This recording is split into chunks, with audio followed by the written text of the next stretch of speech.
In the year 2000, a desperate entrepreneur named Reed Hastings walked into Blockbuster's Dallas headquarters carrying a proposal that would change entertainment history. He was there to sell his struggling little DVD buy mail company to the video rental giant for just $50 million. John Antioco, Blockbuster's CEO, listened to the pitch, looked at his executives, and did something that would haunt business textbooks forever. He laughed. Not just a polite chuckle, but the kind of dismissive laugh you give to someone who's completely wasted your time. That company Reed was desperately trying to sell? Netflix. Today, it's worth over $150 billion. Blockbuster? It filed for bankruptcy in 2010 and closed its final store in 2013. But here's what makes this story absolutely fascinating. John Antioco wasn't just some clueless executive. He actually saw the future coming and tried to save Blockbuster. The twist? His own board of directors fired him for it. This is the story of how corporate arrogance, board politics, and one laughable rejection became the most expensive mistake in modern business history. You're about to discover the economic lessons hidden in plain sight while the world was watching movies. Before we dive into this incredible story of business blindness and billion-dollar blunders, do me a favor. Hit that like button and subscribe to The Sleeping Economist. We uncover the economic stories you literally slept through, the financial dramas that shaped our world while most people weren't paying attention. Ring that notification bell, because these stories are too valuable to miss. Chapter 1. The Empire at its Peak. Let's set the scene. It's the year 2000, and Blockbuster Video is the undisputed king of home entertainment. Picture this, over 9,000 stores across America, each one painted in that iconic blue and yellow. Walk into any suburban strip mall, and there it was, the place where Friday nights began. Blockbuster was generating $6 billion in annual revenue. That's billion with a B. They employed 84,300 people. They were so dominant that when a new Blockbuster opened in a town, local video stores just closed their doors. They couldn't compete. John Antioco was running this empire, and by all measures, he was doing a fantastic job. He'd become CEO in 1997, and under his leadership, Blockbuster had modernized. They'd moved from VHS to DVD. They'd acquired smaller competitors. The stock was strong. Wall Street loved him. This wasn't some incompetent executive. This was a man who understood retail, understood customers, and understood market dominance. But there was something happening that Antioco couldn't see clearly. A tiny competitor was nibbling at the edges of his empire. Netflix, founded in 1997 by Reed Hastings and Mark Randolph, was a DVD buy mail service. Their business model was simple but different. You went online, picked movies from a catalog, and they mailed DVDs to your house in those distinctive red envelopes. No late fees, no driving to the store. No, sorry, that movie's out of stock. Just unlimited rentals for a flat monthly fee. By 2000, Netflix had about 300,000 subscribers. Blockbuster had 65 million customers. Netflix was losing money, earning through cash, and the dot-com bubble was bursting all around them. Reed Hastings was desperate. He needed a buyer, and the obvious choice was Blockbuster.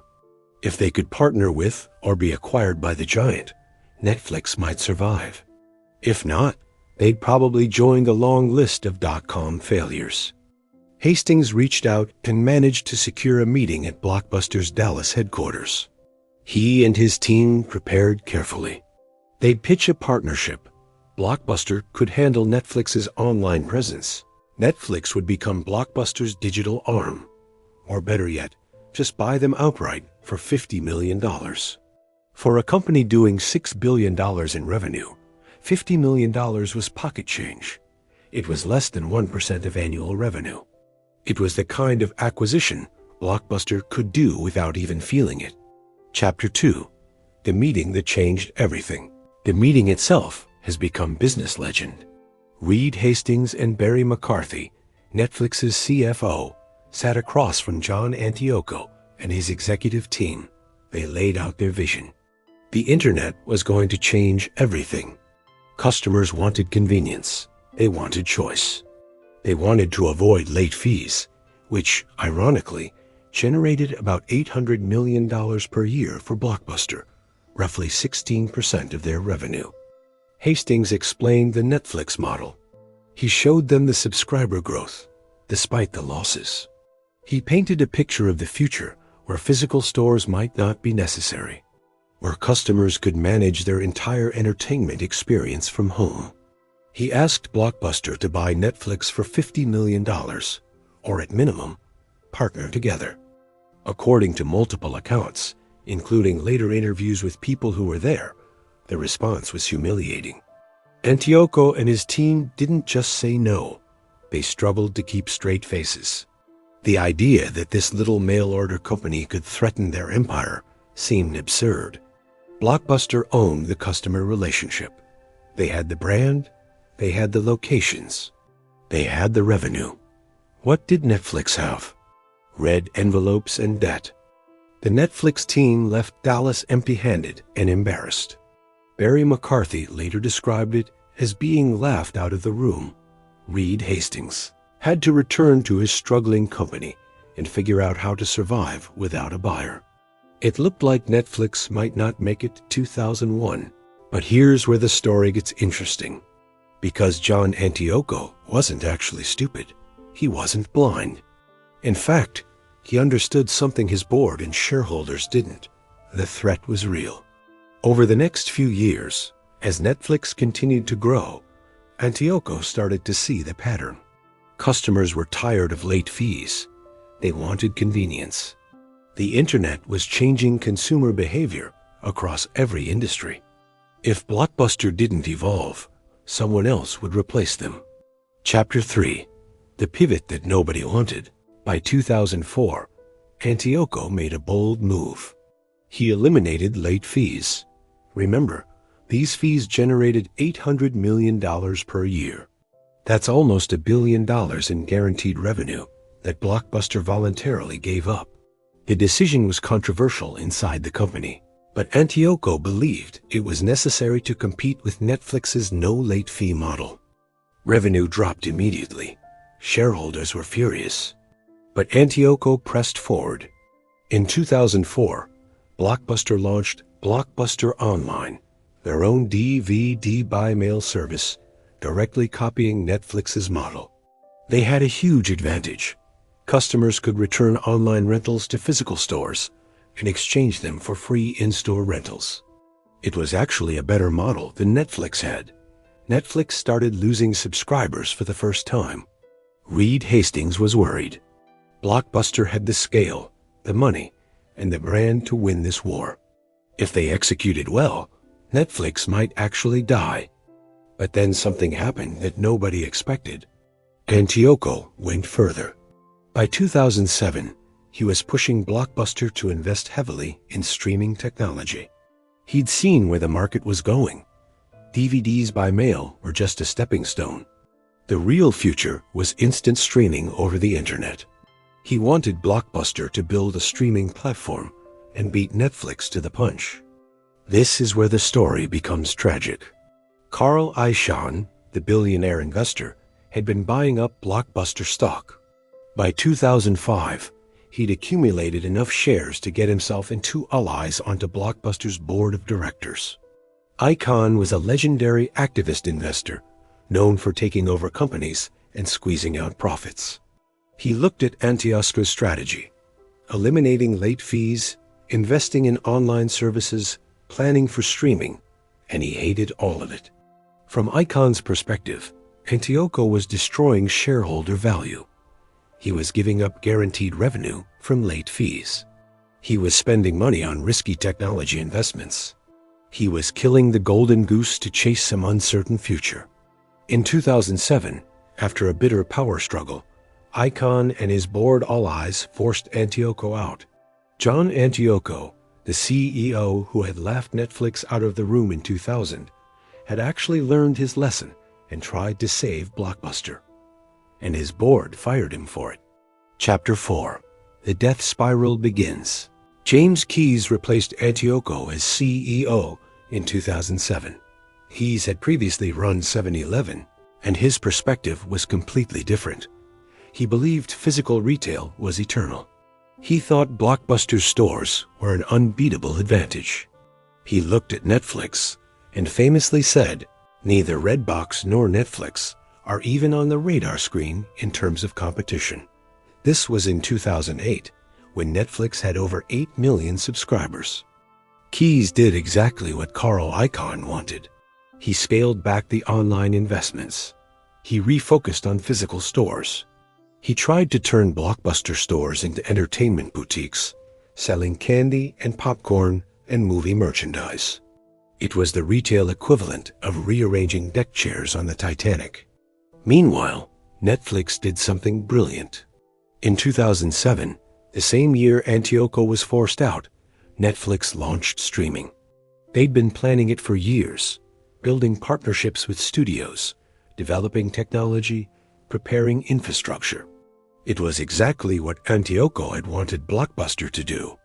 Netflix subscribers could now watch movies instantly, no DVDs required, no waiting for mail delivery.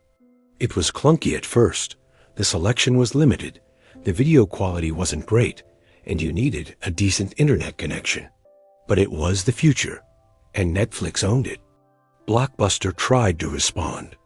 In 2008, they launched their own streaming service, but they were years behind. They didn't have Netflix's technology. They didn't have the studio relationships.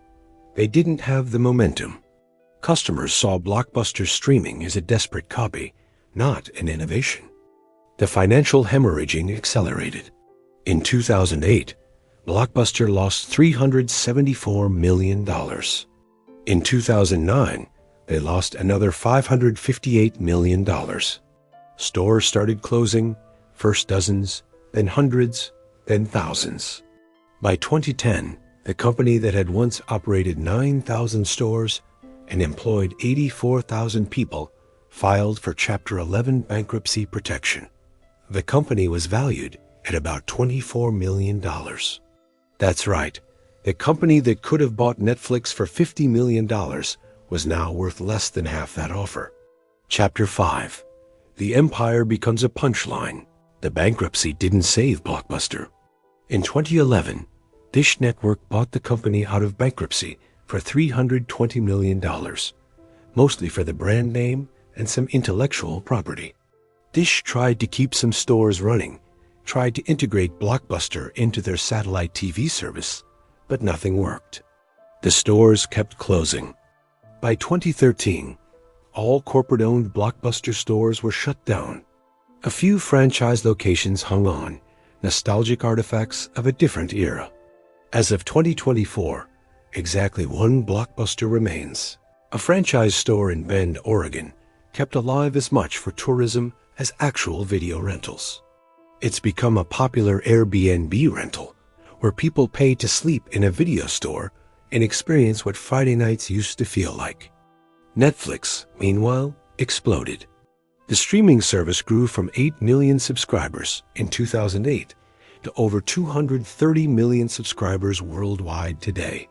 In 2013, they revolutionized entertainment again by releasing House of Cards, their first original series, proving they weren't just a distribution platform, but a content creator. Today, Netflix is worth approximately $150 billion. They employ over 12,000 people. They've changed how we watch TV, launched the streaming wars, and forced every entertainment company to rethink their business model. Let's talk about the money for a second, because the numbers are staggering. When Reed Hastings offered to sell Netflix for $50 million in 2000, Blockbuster's market value was about $5 billion. If Blockbuster had bought Netflix for $50 million, 1% of their market value, and simply let Hastings run it as a subsidiary, Blockbuster would today own a $150 billion asset. Even if Blockbuster itself had died, the shareholders would have made 3,000 times their investment on the Netflix portion alone. Instead, Blockbuster lost everything. Shareholders were wiped out in bankruptcy. Employees lost their jobs. A brand that was part of American culture became a punchline. When people want to describe corporate failure and missed opportunities, they say, "Don't be the next Blockbuster." Chapter 6. The lessons we slept through. So what are the real lessons hiding in this story? Because this isn't just about two companies. It's about how businesses fail, how innovation works, and how human psychology leads us astray. First lesson. Arrogance is expensive. When Antioco and his team laughed at Reed Hastings in 2000, they weren't being stupid, they were being arrogant. They assumed their current dominance guaranteed future dominance. They couldn't imagine the world changing. History is full of these moments. IBM didn't take Microsoft seriously. Microsoft didn't take Google seriously. Google didn't take Facebook seriously. The lesson? When someone offers you a glimpse of the future, even if they look desperate and small, pay attention. Second lesson. Incentives matter more than intelligence. Carl Icahn is brilliant. John Antioco was competent. But their incentives were completely different. Antioco was thinking 5 to 10 years ahead. He could see streaming coming and wanted to prepare.